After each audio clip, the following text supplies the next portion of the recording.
Hello Internet. I guess it's finally time for me to tell my own horror story. Something that happened to me back when I was a teenager. I feel like I need to share this, because keeping it all inside has been far more damaging to my mental state. I'm not asking you to believe me or take this seriously. Everyone will draw their own conclusions from what they hear. But what I went through is something I'll remember forever. Sometimes that horror still comes to me in my dreams. So this has all happened 10 years ago, when I had just turned 12. It was autumn, rainy season. "You are leaving already?" I asked my father sadly. "Yeah, I have to go, but don't worry, I'll come back. Those couple of months will fly by before you even noticed." Dad smiled and ruffled my hair. "Take care of yourself," Mom said and kissed him. After that, Dad left the house. You see, I live in a not particularly developed country in Eastern Europe, and back then, people often went abroad to earn money, usually doing simple jobs like warehouse loading, factory work, and other kinds of manual labor. That's how my father worked too, just to support us. He left, but he promised he'd come back. I missed him a lot during childhood. He was always leaving for work abroad, while I stayed home with Mom, who also tried to earn money and rarely had enough time for me. I felt lonely. I didn't really have friends at school, not because anyone bullied me, no. I just never found common interests with the other kids. And so, those long months passed. I waited impatiently for my father to return, so we could spend time together as a family again. Hear stories about what he'd seen abroad. He always brought something back too. Candy, toys, little things he managed to buy there. And just like that, those 2 long months finally passed. It was a weekend when I woke up to the sound of the doorbell. I jumped out of bed and ran to the door. Mom was already there. She opened it, and Dad stood on the doorstep. I was overwhelmed with happiness. At that moment, it felt like the best and happiest day of my life. But happiness never lasts long. There is always a catch. Still, I could never have imagined what would happen to our lives after that. That evening, we had a wonderful family dinner. Unfortunately, this time he hadn't brought me any gifts, which disappointed me a little.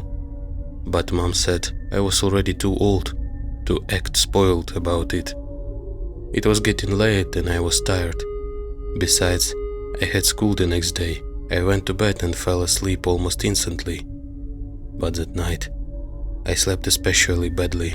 I woke up very late into the night and kept tossing and turning.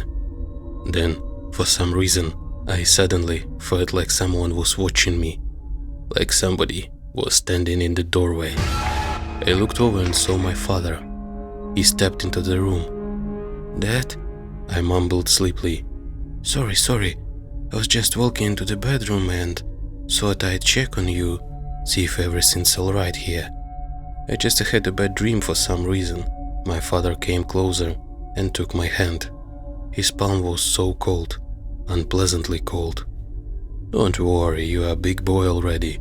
So close your eyes, go back to sleep and don't think about anything. Okay, Dad, if you say so." He wished me good night and left the room. His hands are so cold. I remember thinking back then, but I didn't pay much attention to it. After all, autumn had been especially chilly that year. The next morning, while I was getting ready for school and waiting for Mom to finish breakfast, I overheard their conversation. Dad walked into the kitchen, and Mom offered him food, but he refused. He said he wasn't hungry and just wanted to sit with us. That's strange, you used to be unable to survive without breakfast," Mom said with a smile. "Don't worry, sweetheart. If I get hungry, I'll tell you," Dad replied. Mom placed a plate of fresh breakfast in front of me. By the way, you were snoring so loudly last night. Are you sure you are not getting sick? Maybe you should see a doctor, she said to him again. No, he reacted sharply. Just had a bit of runny nose. Don't worry about it. I quickly finished eating and went off to school. The day passed pretty fast, but I'll skip over that because when I returned home, I saw Mom sitting on the couch in the living room. She looked worried. I walked up to her and said, "Hi Mom, I'm home." She didn't answer. "Mom, can you hear me?" She suddenly looked at me. "Oh, sorry, sweetheart. I was just lost in thought." "What happened? Is something bothering you? You look worried." "Well," she hesitated, but eventually continued. "Your father, he hasn't eaten anything today at all. I kept offering him food, but he refuses, says he's not hungry. It's already almost evening and he still hasn't eaten." She sighed. "Alright, sorry son, I'm probably just overthinking things. Maybe he's still stressed after work. Don't worry about it. Are you hungry?" "Yeah, I wouldn't mind eating after school," I replied. A smile appeared on Mom's face. Again, back then I couldn't even imagine something was wrong. It seemed like such a small thing. But later the same evening, I witnessed my father's strange behavior myself. I had finished my homework and there was about an hour left before bedtime. I wanted to watch something on TV. I walked into the living room where the television was. Mom was in the kitchen at the time, preparing something for tomorrow. And that's when I saw it. Dad was sitting in front of the TV, staring at the screen, but there was nothing on it, absolutely nothing, except static. He sat there without even blinking. I'll admit it honestly, that's when I started feeling uneasy. I walked over and picked up the remote. "Dad, my favorite movie should be on the right now. Can I put it on?" Father didn't answer. "Dad, can you hear me?" I repeated. Again, no response. Then I silently changed the channel, and in that exact moment, I felt a rough grip clamp around my wrist so hard I flinched. "Who told you that you could change the channel?" Father asked, staring directly into my eyes, and his expression, oh God, it was filled with hatred, like he wanted to tear me apart right there. "I'll ask you again, who said you could change it, huh? Want to get whipped with a belt?" No, Dad, you weren't answering, I just... "Give me the remote and go to bed, got it?" I silently nodded and hurried out of the room. That's when I truly became scared.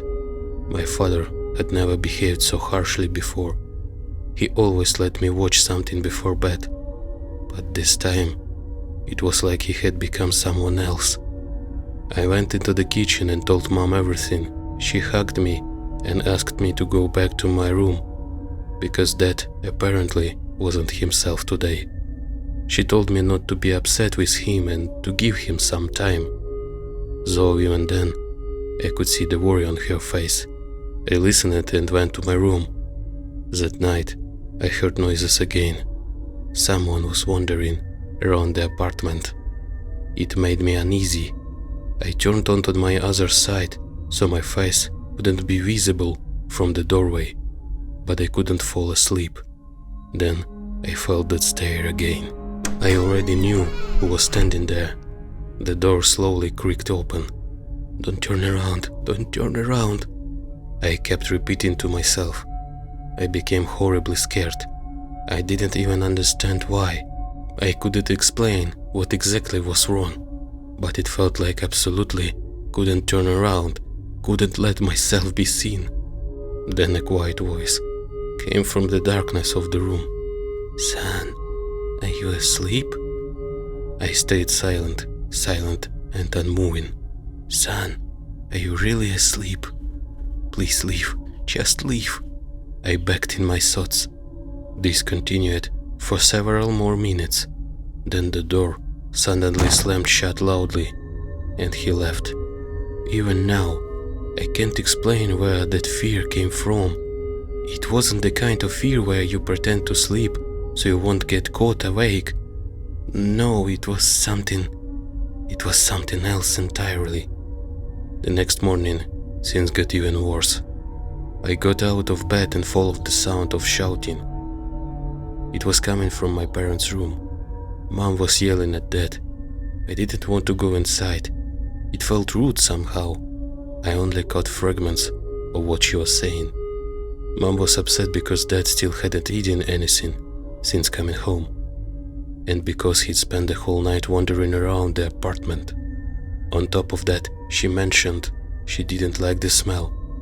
Dad smelled awful, like he hadn't washed himself in days. Mom asked if he had even taken a shower at all, but got no answer.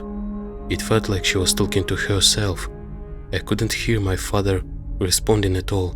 I didn't stay to listen for long because I had to leave for school. I quickly grabbed the sandwiches Mom had made and ran out the door. The whole situation stayed on my mind the entire day. Why had Dad suddenly started acting so strange? What happened to him? After school I came home exhausted. Important exams were coming up, and when I walked in, Mom was sitting in her room crying. "Mom, what happened? What's wrong?" I immediately started asking her. She hugged me and said, "Nothing. Everything's okay, sweetheart. Don't worry. Your father just needs some time." Strange. I hadn't even asked about Dad, which meant she had been crying because of him. "Come on, eat something and go do your homework. And please, don't go watch TV tonight either." "But why?"